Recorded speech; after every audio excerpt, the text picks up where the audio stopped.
আসসালামু আলাইকুম, সকলকে ঈদের পরবর্তী শুভেচ্ছা।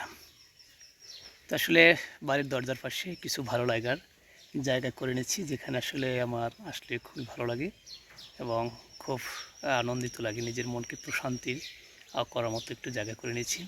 সেটা হচ্ছে এখানে যে গাছটি দেখছেন, এটা হচ্ছে আসলে একটি ক্রিসমাস ট্রি। এই যে ক্রিসমাস ট্রি, পরে যে গাছটা আছে আমি দেখাবো, এটা একটি ফুলের গাছ। তো এটা খুবই সুন্দর লাল টকটকে ফুল হয়। মানে যদি আমার নামটা এই মুহূর্তে মনে নেই, ঠিক আছে। এটা আসলে বর্তমানে সার ব্যবস্থা করেছি। এই যে, ঠিক আছে, এটা হচ্ছে খুব সম্ভবত বেলি ফুল। অলরেডি কিন্তু ফুল চলে আসছে, এই যে দেখতে পাচ্ছেন। খুবই সুন্দর গাছের গ্রোথ। হ্যাঁ, এটাই কিন্তু সার দিয়েছি এবং সেখানে যে কচি নতুন আরও সুন্দর সুন্দর পাতা বের হচ্ছে। খুবই সুন্দর একটি ফুল, অবশ্য সাদা, দেখতে খুবই ভালো লাগে। এটি হচ্ছে একটি সৌন্দর্য বর্ধক গাছ। এই যে, অবশ্যই এর পাতা খুবই চ্যাপ্টা, ডোরাকাটা। এখানে দুইটি গাছ হয়েছে, এখানেও কিন্তু সার দেওয়া হচ্ছে। এই যে, খুবই সুন্দর, ভালো লাগে দেখতে আসলে।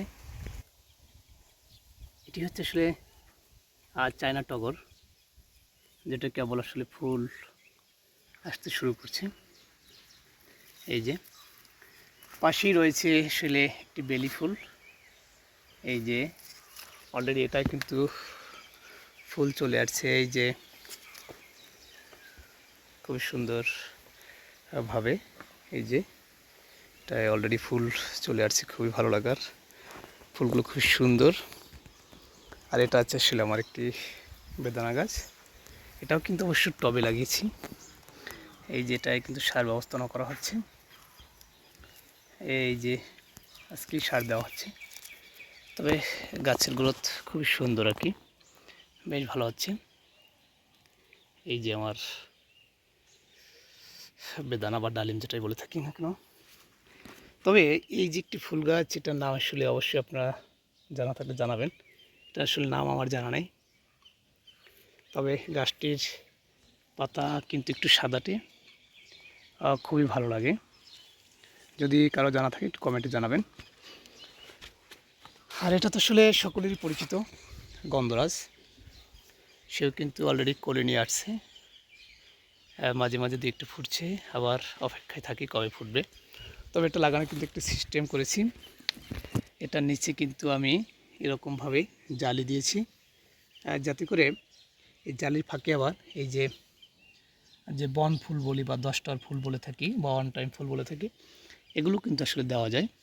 এই যে, যার জন্য এই গাছটা আসলে লাগিয়েছি এবং গোড়ায় এরকম জালি দিয়েছি, যাতে করে গোড়ায় আসলে এই ফুলটাও থাকে। এর পাশাপাশি যেটা লাগিয়েছি সেটা হচ্ছে যে রঙ্গন। রঙ্গন ফুলটি কিন্তু ফুটবে আশা করি, গাছের গ্রোথ ইনশাল্লাহ খুবই ভালো। এর পাশে যেটা রয়েছে সেটা হচ্ছে আমাদের সবারই পরিচিত, যে হঠাৎ করে নামটা ভুলে গেলাম কেন, অ্যালোভেরা। অ্যালোভেরার গ্রোথ খুবই সুন্দর ইনশাল্লাহ, এই যে ভালো হবে। তবে এটাও কিন্তু একটি সুন্দর ফুল। এই যে এটা আসলে নামটা আমি আবারও ভুলে গেছি। এটা কিন্তু খুবই সুন্দর ফুল ফোটে, হ্যাঁ, খুবই দারুণ ফুল ফোটে। এটাও কিন্তু টবে। এই যে সাথে আছে পেঁপে গাছ। পেঁপে গাছে অলরেডি ফুল ফুটে গেছে ইনশাল্লাহ। এখানে সার ব্যবস্থাপনা করা হচ্ছে, সার দিয়েছি এবং মাটি যেটাকে ঢেকে দেবো, গোড়ায় মালচিং থাকবে পেপারের। আর এখানেও যেটা লাগিয়েছি সেটা হচ্ছে অ্যালোভেরা, আর একটি ককসিডি লাগিয়েছি। সুন্দর দানা ফুটছে আর কি। আর এটা হচ্ছে আমার কাঠগোলাপ। এই যে চ্যাপ্টা চ্যাপ্টা পাতা কাঠগোলাপ, এটা কিন্তু অলরেডি একবার ফুল ফুটছিল, আবার কিছু ফুল আসছে। এই যে কাঠগোলাপ, এটা কিন্তু আসলে একটা ক্যারেটে লাগানো হচ্ছে এবং এটার মালচিং দেওয়া হবে, সারের ব্যবস্থা করা হচ্ছে।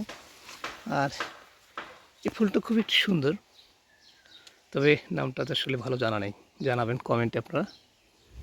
আর সর্বশেষ যেটা হচ্ছে, এটা হচ্ছে আমাদের প্রিয় সকলেরই লেবু। তার গ্রোথ খুবই সুন্দর আছে ইনশাল্লাহ, খুব ভালো আছে। যাই হোক, সবাই ভালো থাকবেন, সমস্যা হচ্ছে আসলে এখানে আসলে আমার কিছুটা ভালো লাগে। জায়গাটা খুবই সুন্দর একটা জায়গা। ধন্যবাদ সকলকে, ভালো থাকবেন।